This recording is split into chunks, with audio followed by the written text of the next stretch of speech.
Hey everyone, good morning. Welcome to the Teach Better Today morning show where the Teach Better team gets to join you live every single morning, Monday through Friday at 7 a.m. Eastern. I have a member of our Teach Better family here with us. I hope you know Patrick. We have a lot of conversation coming. And before we forget, happy Valentine's Day. It is officially February 14th, which means we can kind of maybe title this show like our love for technology, finding our love through intentional technology integration. Think of all these cool things. We'll be right back to dive in. Make sure you get your coffee ready.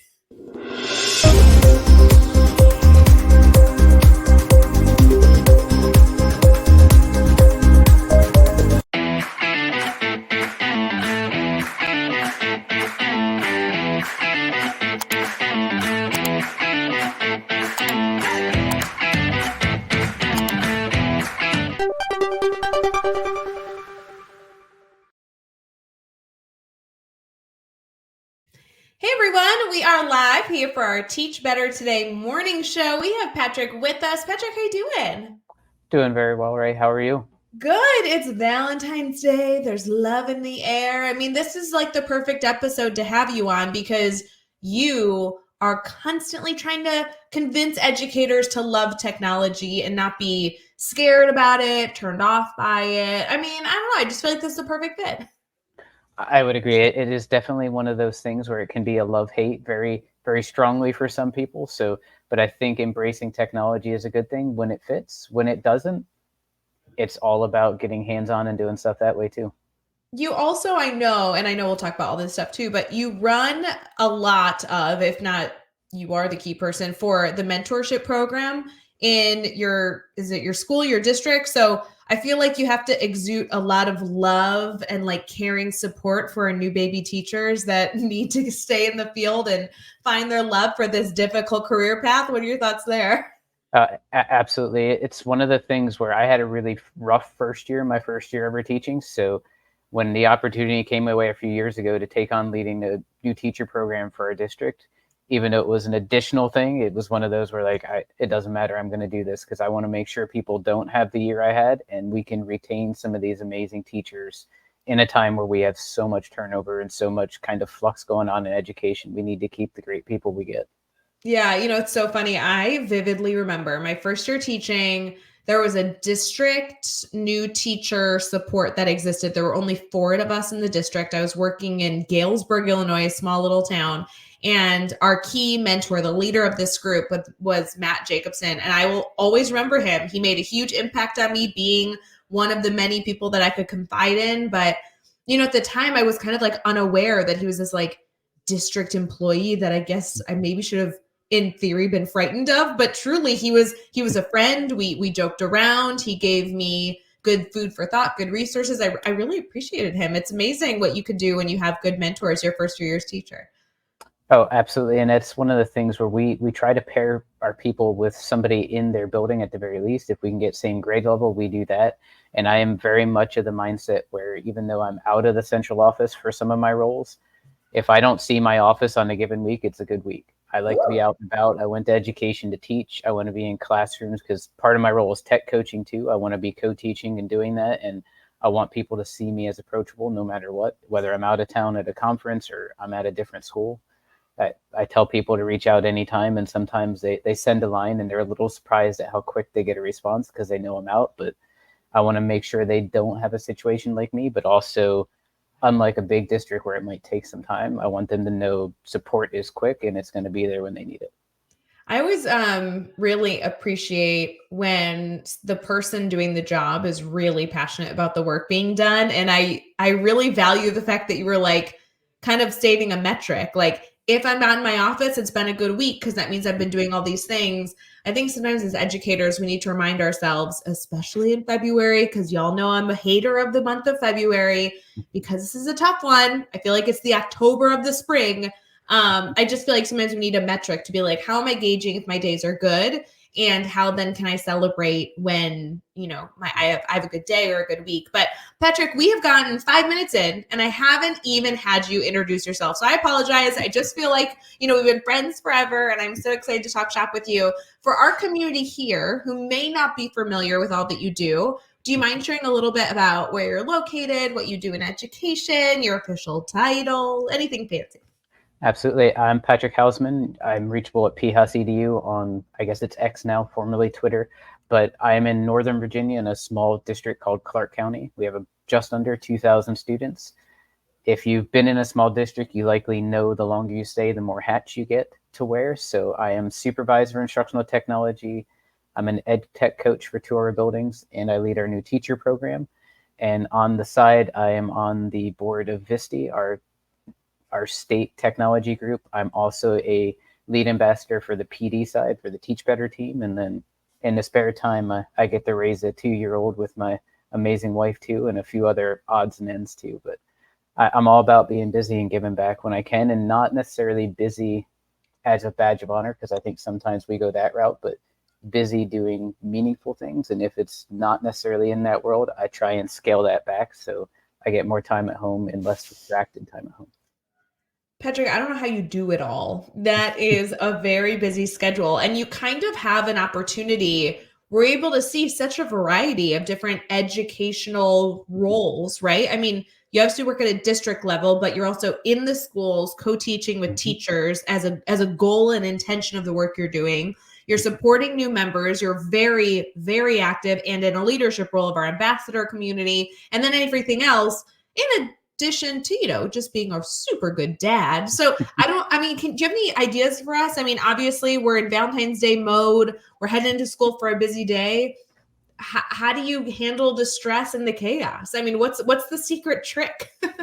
For me, it's all about kind of time management and kind of being really meaningful in what you choose to do, whether it's meaningful in your personal life, especially on Valentine's Day, making sure you connect with that significant other, try and carve out some time on that side. But in the same time, when I schedule out my day, I do a brain dump every morning. When I hit my desk, I try to sketch out, like, this is what I know I didn't finish yesterday. This is what I really want to get to today. I haven't reached out to this person. Then I put that into my digital calendar and kind of map things out.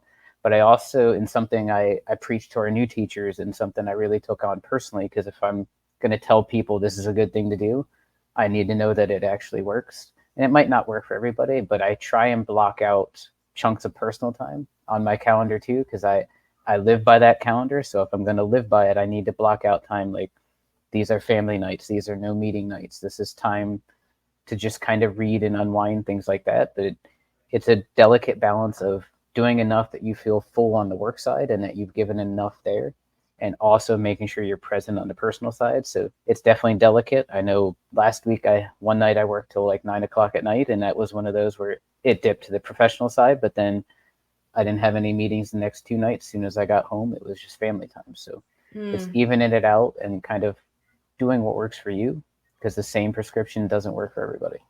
I love the reminder to make sure that your calendar or whatever system you're using is supportive of your whole lifestyle, right? Not just the work component, which a lot of us just like dump every single thought into our calendar to make sure that we get it done. That's very much my vibe.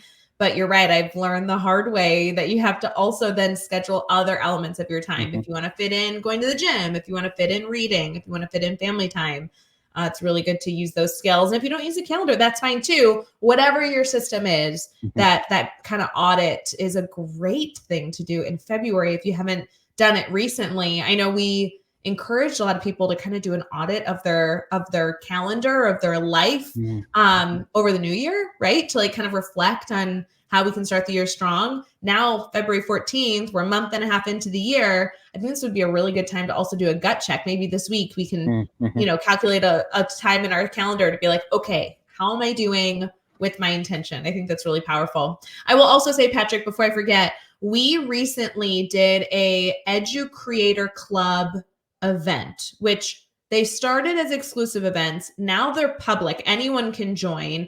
And we just did an event on February 6th. I only know this because I literally just saw the graphic right before we started this conversation, and Lindsay Lyons did it.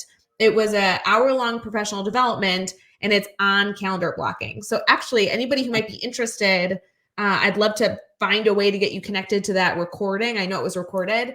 That could be a cool thing to explore if you're looking to calendar blocking. I know it exists in our Edu Creator club plus community. And maybe we can find a way to get you connected to it. But Patrick, I really would love to dive into technology. I think this is a great time to get reminded of the best and most effective ways. Do you mind if we transition into our team talk and pick your brain? Oh, absolutely. I'm all about tech. Sometimes I get a little too techy, so I watch for that glaze over factor in conversations and watch for when I need to dial back.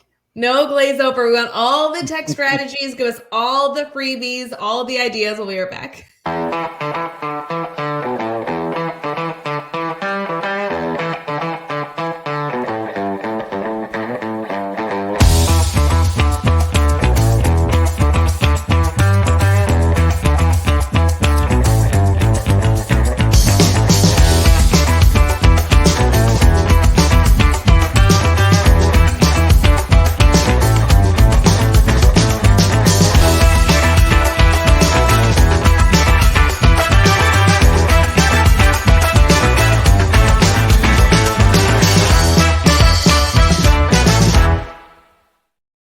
Hey everyone, thanks for sticking with us here on the Teach Better Today morning show. We are going to pick Patrick's brain. I know he does a ton of professional development with new teachers and also surrounded around technology. Kind of going to blend those together, Patrick. Obviously, our community is very diverse, K-12, everyone from in the classroom to supporting teachers to everything in between within that ecosystem. It's February. There's a lot of kind of like pressure to have other things on our mind beside just really good lesson planning. Testing's coming up. There's snow, all this stuff. Like I want to make sure that we can use this as a reset. What comes to mind as good practices for our community to do maybe a little bit of a check that they're utilizing? So one of the first things, and Phil Strunk, and something I go to a lot of times in the tech world is, if you haven't done it already, trying to decide on what your core suite of tools is going to be.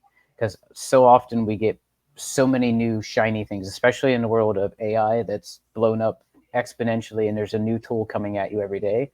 Every day. Try and find some of those that are kind of your core suite. Maybe one of those, and it's a given if you're a Google district, but the Google Tools suite or Google Apps is going to be something you want to have a good grasp of.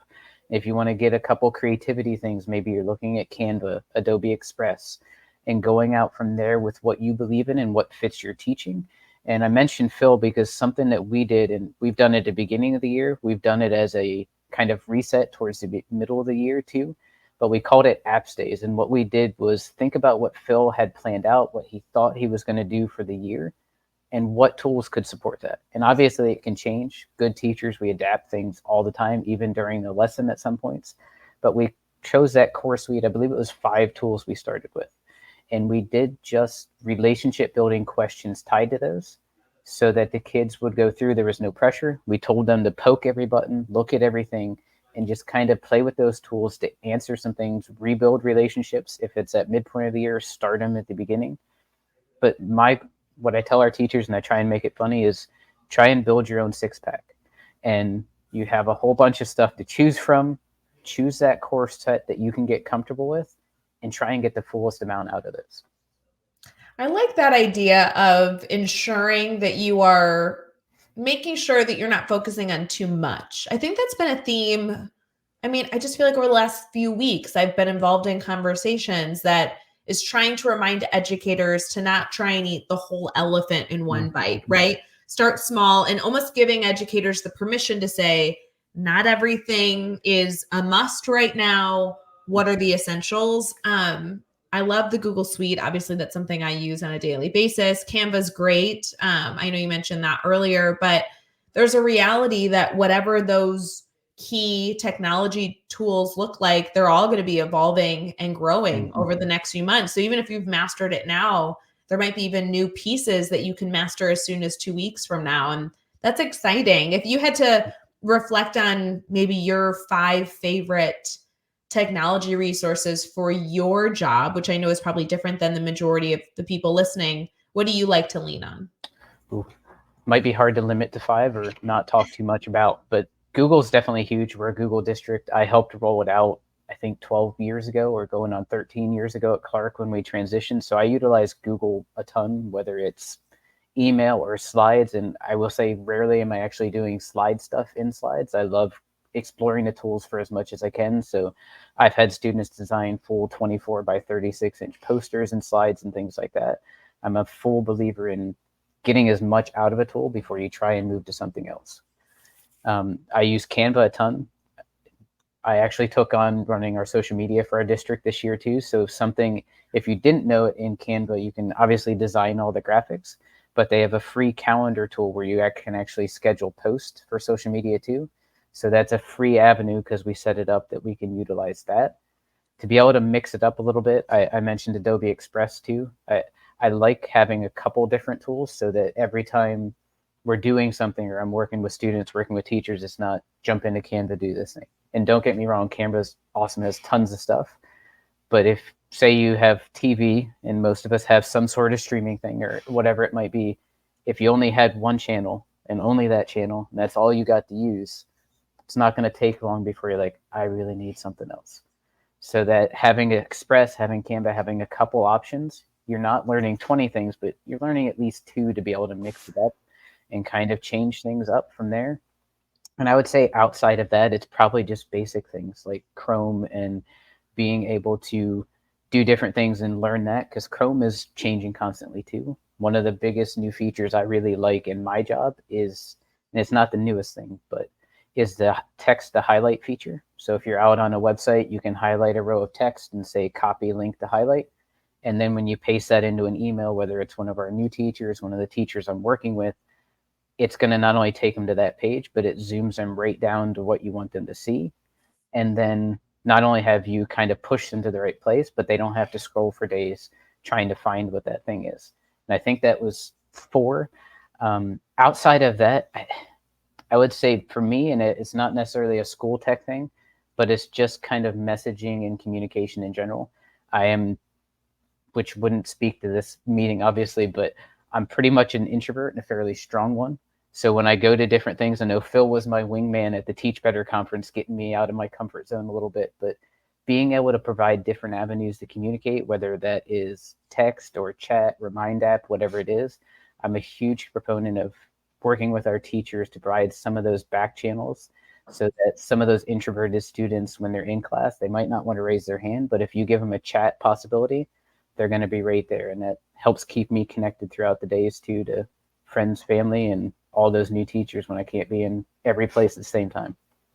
So useful. And yes, of course, we appreciate you stepping out of your comfort zone and being here live on camera with us. I know sometimes it's intimidating and it's not people's medium, but you're rocking it so far. So I think you can just say that you've mastered this medium too. There's so many good things to celebrate there.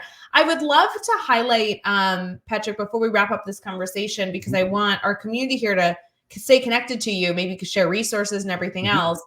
But when it comes to technology, one of my favorite reminders, and I know I've heard it from you numerous times, is wanting to identify the problem before just randomly picking the next tool, right? Because if we're just picking the next tool, then every single hour we'll have a different resource that is thrown our way.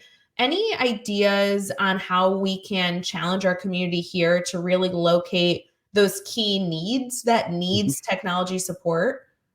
Yes. So, and I'd be remiss if I didn't mention AI in the conversation too around technology. I mean, I mentioned it a little before, but that's probably becoming one of those core tools, whether it's Bard or ChatGPT, Magic School AI, or any one of the other few hundred coming out and about. Some of those tools can be really good for idea starters. So if you're thinking of, first and foremost, any teacher I work with, it's what does your lesson look like? What's your end target? Where are you trying to get? And then not only will we backwards map that unit or that project idea to break it down, but once we start to break it down, then let's see if tech even fits. Because it's one of those things where I'm kind of foremost an educator and a coach. So I want to get them kind of thinking in that really good planning mindset first. And then if we get to that point, okay, what opportunities, what enhancements would be good?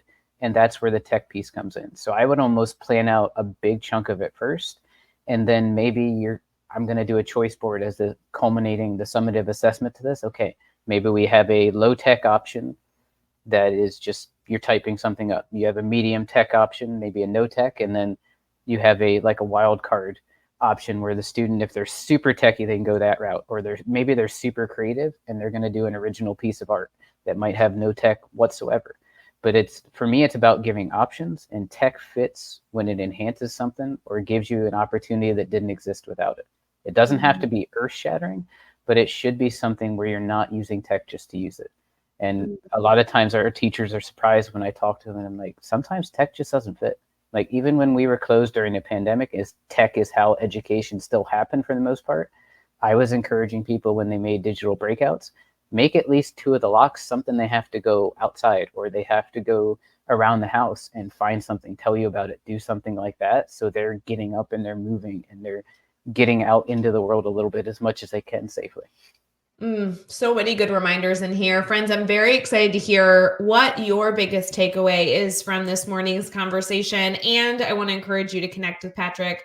I think he is an incredibly connected educator, definitely someone I'm proud to have in my inner circle, and very, very appreciative that he has taken on such a valuable leadership role in our ambassador team, because he's keeping those ambassadors thinking about those progressive good steps to continue to be better. Patrick, how can our community here stay connected to you? Biggest thing is, if you remember PHAUS EDU, that's PHAUS EDU, put .com after it. You have the website, @ before it. You have me on Twitter or X, and @gmail.com after it is email. So if you remember that piece, you got a bunch of ways to reach out, and I'd love to collaborate. I love it. You'll be golden, friends. If you have any issues, of course, reach out to anybody on the team, including myself. I would love to get you connected to Patrick. I have plenty of ways to connect with him, and would love to make sure you guys are able to have some great conversation and continue to grow your professional learning network. Patrick, thank you so much for coming live here on the Teach Better Today morning show. And for everyone here, we hope you have an amazing day, an amazing Valentine's Day. Spread that love, take good deep breaths, and have a wonderful day sharing some positivity with the world. Bye, guys. Hey, Teach Better community. Thank you so much for joining the Teach Better Today morning show every single weekday at 7 a.m. Eastern. We have so many resources for you outside of this live stream at teachbetter.com, including blogs, podcasts, and professional development that will bring our team to your school.